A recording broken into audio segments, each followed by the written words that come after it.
The most important topic of the chapter electric charge and electric field is Coulomb's law of electric force. Coulomb का नियम, Coulomb's law of electric force. According to Coulomb's law of electrostatics या Coulomb's law of electric force, the force of attraction or repulsion between two stationary point charges is directly proportional to the product of magnitude of charges and inversely proportional to the square of the distance between them. किन्हीं दो बिंदु आवेशों, point charges का मतलब है बिंदु आवेश, point shape के चार्ज होने चाहिए, पॉइंट साइज के चार्जेस होने चाहिए, और उन दोनों के बीच में जो इलेक्ट्रोस्टैटिक अट्रैक्शन या रिपल्सन फोर्स लगेगा। इलेक्ट्रोस्टैटिक अट्रैक्शन कब होगा और रिपल्सन कब होगा ये आप पहले पढ़ चुके हैं। अगर दोनों लाइक चार्जेस है तो फोर्स ऑफ रिपल्सन होगा, और दोनों अनलाइक चार्जेस है तो फोर्स ऑफ अट्रैक्शन होगा। Then the magnitude of force, electrostatic force applied between these particles is directly proportional to the product of magnitude of charge. Product of magnitude of charge में main बात ये ध्यान रखनी है कि चार्ज का sign नहीं लेना है, चार्ज की जो न्यूमेरिकल वैल्यू है केवल वो ली जाएगी। तो F is proportional to Q1, Q2. Q1 and Q2 are 2 point charges which are separated by a distance small r. Then electrostatic attraction or repulsion force applied between them, F is directly proportional to Q1 into Q2, directly proportional to the product of magnitude of charges. तो F is proportional to the Q1 and Q2, Q1 into Q2, equation number first. Second point इसी का है, and it is also inversely proportional to the square of the distance between them. Since both charges Q1 and Q2 are separated by a distance small r, दोनों Q1 और Q2 charges जो हैं उन दोनों के बीच की डिस्टेंस स्मॉल r है, तो जो कूलम्स लॉ कहता है कि इनके बीच जो फोर्स लगेगा it is inversely proportional to the square of the distance between them. Distance है r, r का square r square, inversely proportional के लिए F is proportional to 1 upon r square, inversely proportional to the square of the distance between them. It is also called inverse square law. Inverse square law भी इसे कहते हैं। इसका मतलब होता है डिस्टेंस जब इंक्रीज करते हैं तो बीच में जो फोर्स लगता है इलेक्ट्रोस्टैटिक फोर्स, चाहे वो अट्रैक्शन का हो चाहे वो रिपल्सन का हो, लेकिन वो क्या होता है डिक्रीज करता है। तो अगर डिस्टेंस बढ़ेगी तो उसके स्क्वायर के इनवर्सली प्रोपोर्शनल में वो वेरी करेगा। तो equation number first F is proportional to Q1 Q2, equation number second F is proportional to 1 upon r square. दोनों पॉइंट्स को कंबाइन कर देते हैं, दोनों इक्वेशन को जब कंबाइन करते हैं from equation first and second, F is proportional to Q1 Q2 upon r square. Q1 Q2 ऊपर लिखा हुआ था, डायरेक्टली प्रोपोर्शनल था, r स्क्वायर इनवर्सली प्रोपोर्शनल, तो F is proportional to Q1 Q2 upon r square. Proportionality का sign हटाते हैं और उसकी जगह पे कांस्टेंट लगा देते हैं K, where K is electrostatic force constant. K is called electrostatic force constant. Then formula becomes F is equal to K Q1 Q2 upon r square. इतनी बात फिर से एक बार देख लेते हैं।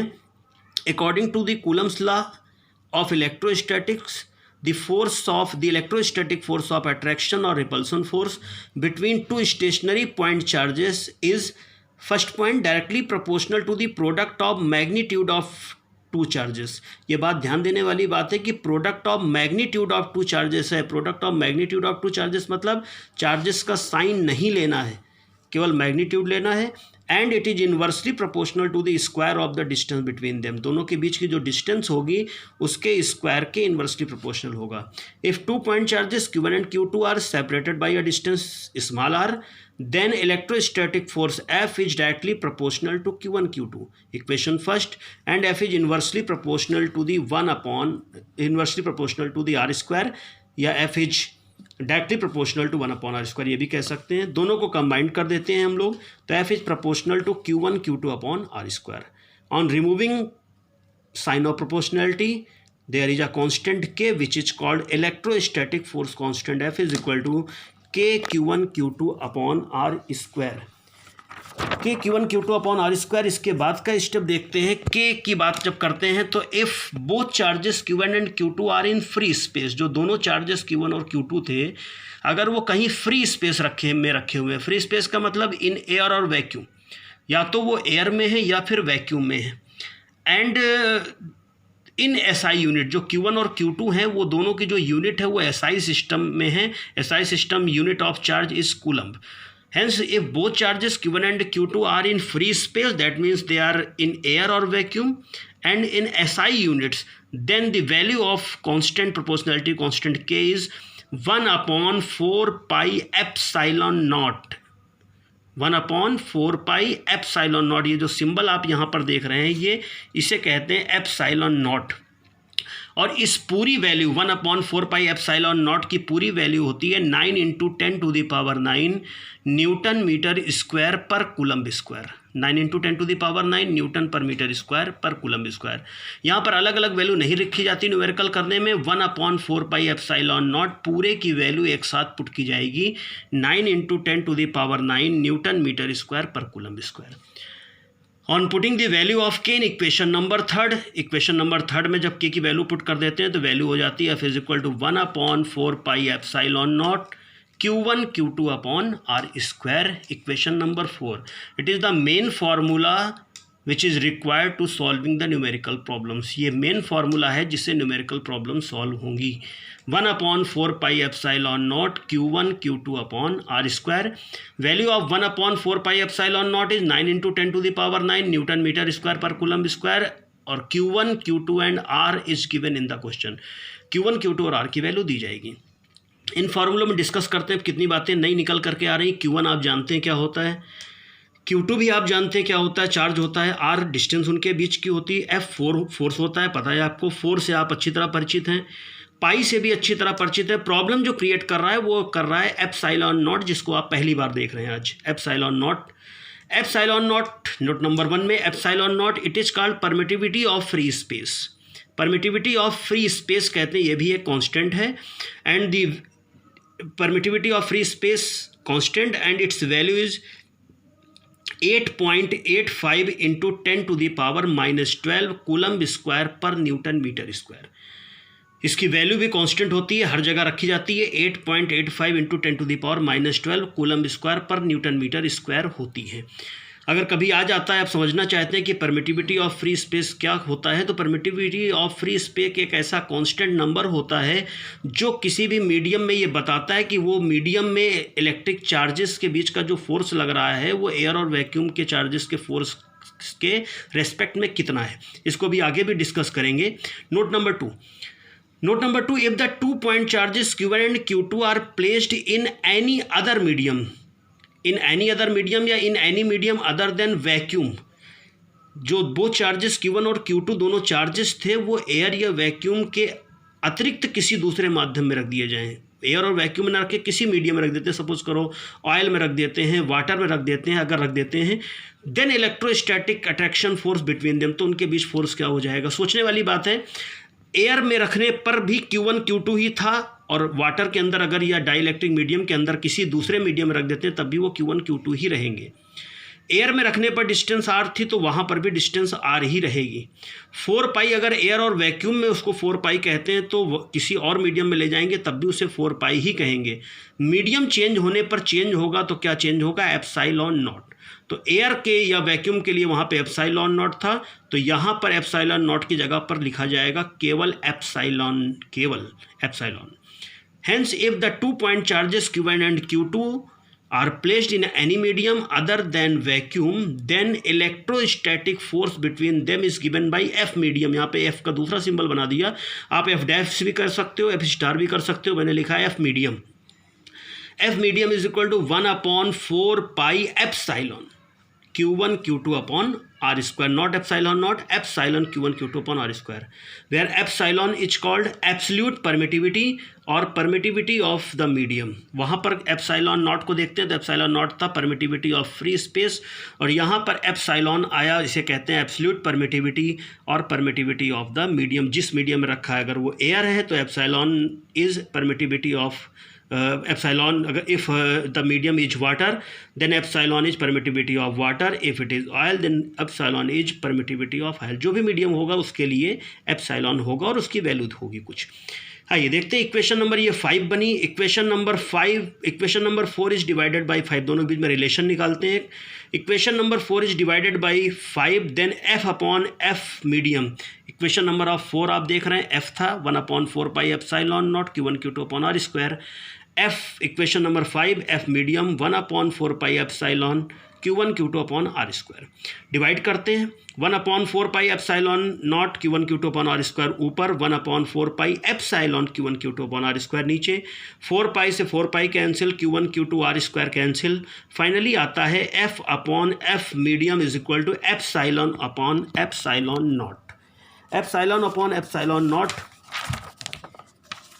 इसको फिर एक कांस्टेंट से हम लोग रिप्रेजेंट कर देते हैं। अगर आप यहाँ पर देखें तो F upon F medium, F upon F medium is epsilon upon epsilon naught and it is equal to K। It is equal to K क्यों? क्योंकि ये भी इसकी एप्सिलॉन F की यूनिट भी न्यूटन, F मीडियम भी newton, newton newton cancel, hence F upon F medium is equal to epsilon upon epsilon naught is a dimensionless quantity which is represented by small k, which is called dielectric constant of the medium. It is called dielectric constant of the medium. Dielectric constant of the medium for air or vacuum, its value is 1. Its value is 1, and for other mediums its value is always greater than 1. For metals it is infinite. K की value infinite होती है। यहाँ पे cross multiply कर देते हैं तो epsilon और एप्सिलॉन नॉट के में एक रिलेशन मिल जाती है हमें, epsilon is equal to epsilon naught K. Cross multiply करेंगे तो परमिटिविटी ऑफ द मीडियम या relative permittivity is equal to product of permittivity of free space and dielectric medium. Epsilon is equal to epsilon naught K. K को हम लोग epsilon R भी कहते हैं, relative permittivity भी कहते हैं। डाइलेक्ट्रिक कांस्टेंट की डेफिनेशन इसी के की डेफिनेशन दी गई है। The ratio of force between two charges placed some distance apart in free space to the force between same two charges when they are placed the same distance apart in the given medium। जब पीछे वाला definition देखेंगे, पीछे वाली definition से पता चल रहा है, यहाँ पर आपको दिख रहा है कि K की वैल्यू है F अपॉन एफ मीडियम।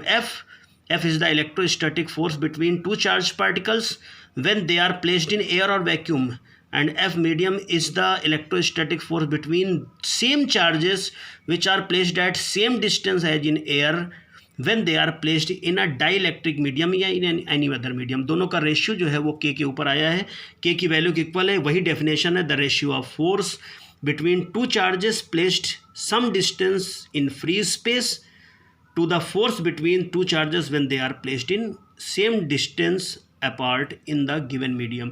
कभी भी दो पॉइंट चार्जेस को हम एयर में रखेंगे तब उनके बीच जो फोर्स लग रहा होगा, और उन्हीं को किसी मीडियम में रखेंगे तब जो फोर्स लगेगा, उन दोनों का जो रेशियो होता है it is called dielectric constant. For vacuum देखिए के की वैल्यू 1 है। फॉर एयर बहुत ही थोड़ा सा डिफरेंट होता है एयर और वैक्यूम में, 1.00054। That means for air and vacuum both K has value K is equal to 1, K की वैल्यू 1 ही रहती है। For any other medium K is greater than 1। For water K is equal to 80 and for metal K is equal to infinite. K की value infinite होती है। Hence it is Coulomb's law for electrostatics, most important topic for numerical and for full electrostatics also। पूरी electrostatics के लिए और numerical के लिए बहुत important topic है Coulomb's law। फिर से एक बार repeat कर देते हैं। According to Coulomb's law, the electrostatic attraction force और repulsion force between two point charges। ध्यान देने वाली बात है यहाँ की, पॉइंट चार्जेस के बीच में इलेक्ट्रोस्टैटिक फोर्स लगता है। इसका एक रीजन ऐसा भी है कि अगर चार्जेस पॉइंट नहीं लिए जाएंगे, बड़ा चार्ज ले लिया जाएगा, then there is a gravitation force also exists between them there is a gravitation force also exists between them which is always attraction, but electrostatic force is of attraction or repulsion both। if they are like charges then it is repulsion force and they are unlike charges it is attraction force. तो अगर हम लोग बड़े charge ले लेते हैं, point charge नहीं लेते हैं, तो ऐसा नहीं होता कि इलेक्ट्रिक फोर्स नहीं लगता, लेकिन तब उनके बीच ग्रेविटेशन फोर्स की भी एग्जिस्टेंस होगी जो अट्रैक्शन का होगा, और जब अट्रैक्शन का फोर्स होगा तो वो इलेक्ट्रिक फोर्स को इफेक्ट करेगा, उस पर इफेक्ट डालेगा। इसलिए पॉइंट चार्जेस के बीच में ही लॉ बनाया गया है। Hence, according to Coulomb's law, the electrostatic force of attraction or repulsion between two stationary point charges is directly proportional to the product of charge and inversely proportional to the square of the distance between them, and the formula is F is equal to 1/4 pi epsilon naught Q1 Q2 upon R square। In the next lecture we discuss Coulomb's law in electrostatics in vector form also. Vector form में Coulomb's law कैसे use किया जाता है इसे हम लोग discuss करेंगे। Thank you.